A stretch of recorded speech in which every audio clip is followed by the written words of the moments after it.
Hello guys, അപ്പോൾ രാവിലെ തന്നെ നോക്കിയപ്പോഴത്തേന് തുണിയൊക്കെ രാവിലെ അമ്മ അലക്കിയിട്ടേക്കുന്നു.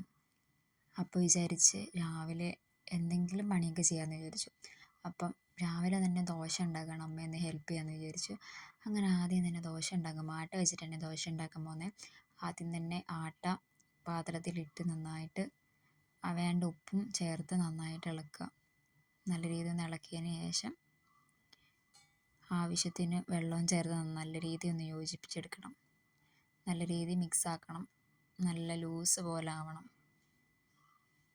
അതിന് ശേഷം നമ്മുടെ ദോശക്കല്ലെടുത്ത് വെക്കുക. സത്യം പറഞ്ഞാൽ ഞാൻ എപ്പം ദോശ ഉണ്ടാക്കിയാലും അപ്പം ഉണ്ടാക്കിയാലും എൻ്റെ ആദ്യമത്തെ ദോശ ഫ്ലോപ്പാവും. എന്താണെന്നറിയില്ല. ഒന്നെങ്കിൽ അത് കരിയും, അല്ലെങ്കിൽ അത് എങ്ങനെയെങ്കിലും ആവും. പിന്നെ രണ്ടാമതുണ്ടാകുന്ന ദോശയൊക്കെ അടിപൊളിയായിരിക്കും കേട്ടോ. അങ്ങനെ ആദ്യമത്തെ ദോശ ഫ്ലോപ്പായി. അപ്പം പെട്ടെന്നാണ് എണ്ണ തേച്ചതിന് ശേഷം മാവ് ഒഴിക്കുകയാണ്.